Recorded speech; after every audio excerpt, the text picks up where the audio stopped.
Ce village, au bord des eaux calmes du golfe du Morbihan, a longtemps été un havre de paix.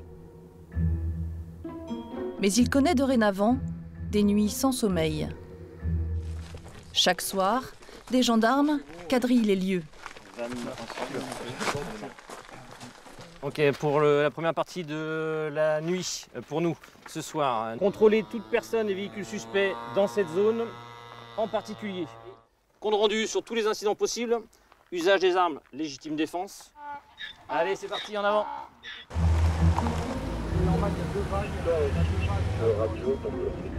Ils sillonnent les rues pendant des heures et bondissent à la moindre silhouette suspecte.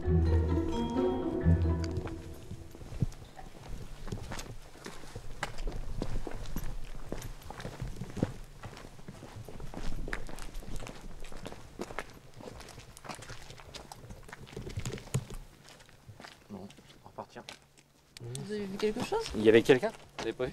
Ah non? Ah mais il y avait quelqu'un juste là. Donc il se peut que ce soit quelqu'un qui soit rentré là. Donc c'est pour ça qu'on a fait le tour et qu'on est arrivé. Mais bon, ça va très vite. Les entrées et les sorties du bourg sont minutieusement filtrées.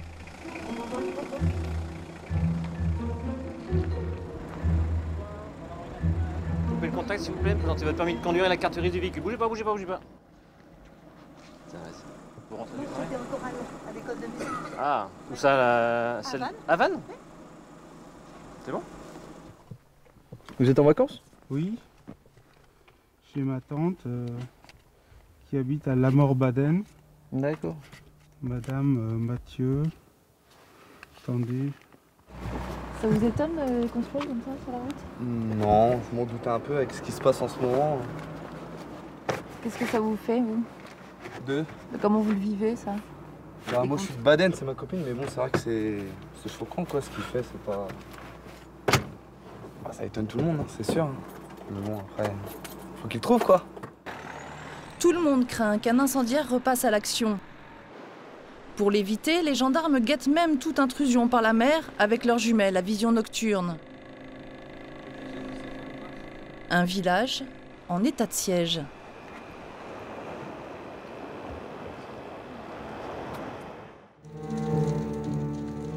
Depuis 14 mois, les habitants de l'Armor-Baden vivent dans la psychose. La commune a été ravagée par une série de 8 incendies criminels. Et les gendarmes sont impuissants. Rien à marre. Hein? Vous en avez marre, c'est ça? Oui, parce que quand on a un problème, il faut s'en occuper rapidement, pas un an après. Est-ce qu'il va pas recommencer? On ne sait pas, hein. Bah, les gens, ils ont la trouille plus ou moins, quoi. Ça, c'est sûr. Qui peut bien en vouloir à ce petit paradis breton de 800 âmes, bercé au rythme des marées et des saisons touristiques? L'endroit est très prisé par de riches vacanciers qui viennent notamment de la région parisienne.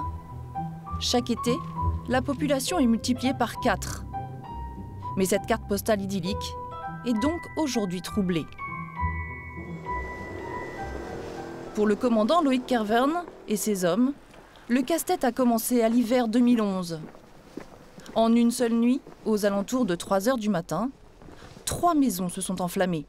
Voilà, donc nous sommes dans la nuit donc, du vendredi 16 au samedi 17 décembre 2011. Et cette première maison donc, va faire l'objet du premier incendie. Donc un incendie couvent. Vous voyez que d'ailleurs l'habitat extérieur est resté intact. Et donc c'est surtout le mobilier qui a été touché.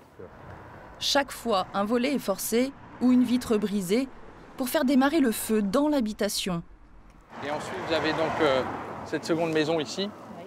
Voilà, qui va être également l'objet d'incendie à l'intérieur, toujours couvent. Donc l'intérieur a été noirci parfois, mais c'est surtout le mobilier qui a été touché.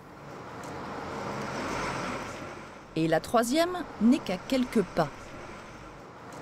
Donc voilà cette maison, vous voyez juste derrière avec le palmier ici. Pareil, voilà, les 3 maisons, vous voyez qu'au niveau de la distance, c'est à peine 100 mètres. On est dans un rayon de 50 petits mètres. Quoi. Il n'y a pas de victimes, car ce sont 3 résidences secondaires, vides à cette époque de l'année. Prévenus par une alarme, les pompiers arrivent très vite et les dégâts sont limités. Le prochain incendie sera beaucoup plus grave.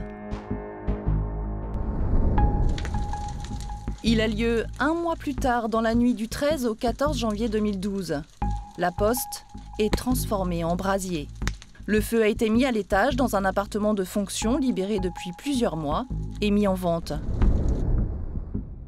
Il y a environ 150 000 € de dégâts. On monte, j'allais dire, en préjudice, puisque l'intérieur comme l'extérieur va être détruit par le feu. Dans la même nuit, cette ravissante maison de vacances au bord de l'eau est également visée. Le feu a été mis à ce canapé sorti par les pompiers, mais les flammes ne prendront jamais d'ampleur. À ce moment-là, en janvier 2012, un logement offert à la vente et 4 résidences secondaires ont été attaquées. Le ou les pyromanes auraient-ils dans le collimateur les touristes qui font flamber l'immobilier? Pour les belles maisons, le mètre carré peut s'envoler jusqu'à 10 000 €.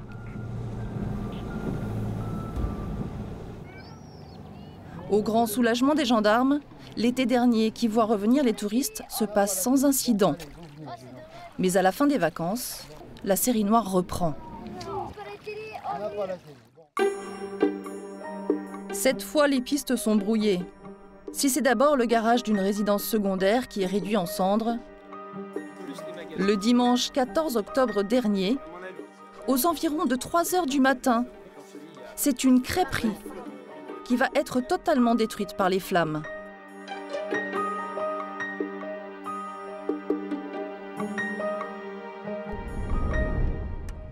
L'incendiaire serait passé par cette vitre brisée. Il y en a pour 300 000 € de travaux. On va remettre le bar là où il était, mais avec une forme différente et beaucoup plus petit.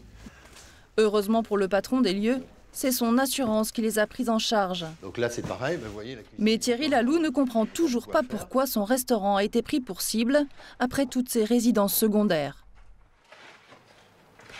On n'a pas eu d'histoire avec les gens, on n'a pas... Oui, vous n'êtes pas demandé si quelqu'un vous en voulait? Je n'ai pas été victime de raquettes, donc voilà. Vous avez des ennemis? Ah non, je crois pas. Enfin, en tout cas, je les connais pas. Si j'en ai, je les connais pas. Les enquêteurs ne peuvent donc pas compter sur lui pour y voir plus clair. Mais ils ont enfin des témoins. Non mais à mon avis, La vidéo de l'incendie a été prise par des jeunes qui organisent un mariage à proximité.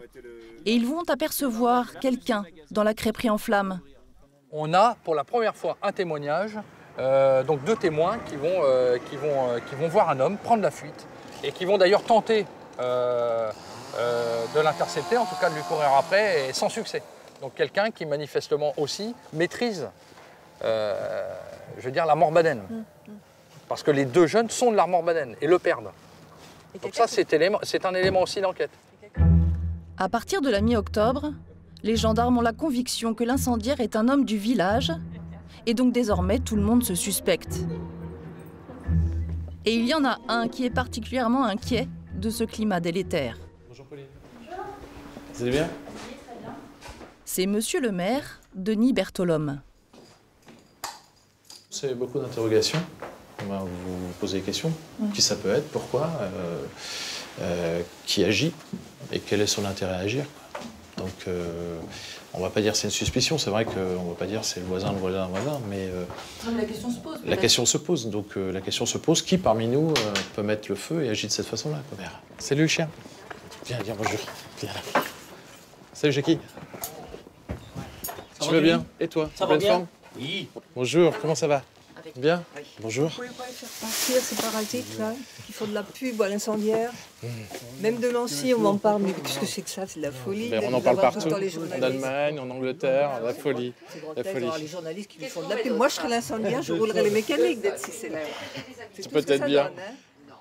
Malgré les sourires, l'ambiance est d'autant plus lourde qu'il a à son tour été pris pour cible. C'est bien.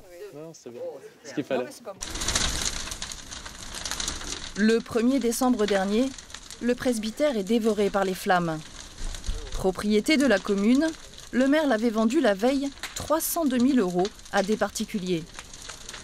Par ce geste, l'incendiaire a-t-il voulu manifester sa colère contre une transaction immobilière jugée trop élevée? En tout cas, C'est après ce 8e incendie que les enquêteurs prennent une initiative très rare.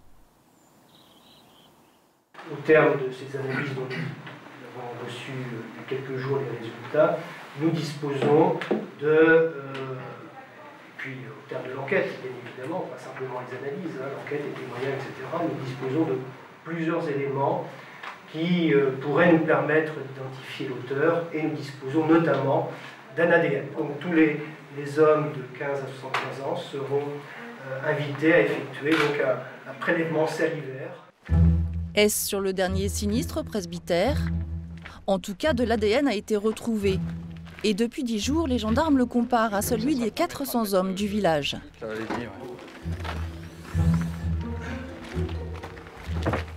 Ici, dans cette résidence, on en a fait 4. Là, on va en faire 3. Voilà, et après, bon, tout le reste. Là, vous avez en vert là, les domiciles ou les résidences où on a effectué des prélèvements. En orange, justement, là où il n'y a pas de prélèvement à effectuer. La couleur orange correspond à une majorité de maisons occupées par des vieillards de plus de 75 ans ou seulement par des femmes.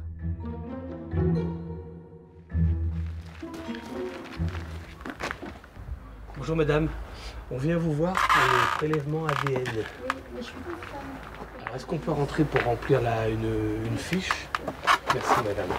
Bonjour. Méthodiquement, il démarche une vingtaine de logements par jour. Bonjour monsieur la gendarmerie. Ah bonjour. Bonjour. Comme s'il s'agissait d'un soulagement, certains précèdent l'appel. Mais alors, est-ce qu'on va recevoir une convocation Je vais prendre vos coordonnées. Parce que je suis là juste que... Voilà. Écoutez, je vous invite dans ce cas-là, si vous pouvez passer à la mairie. Oui. Les personnes à l'accueil vont prendre vos coordonnées et nous les retransmettre systématiquement. D'accord. Cette opération pourrait permettre de démasquer l'incendiaire. En cas d'échec, elle aura au moins la vertu d'innocenter les habitants du village et de redonner à l'Armor Baden un peu de sa sérénité.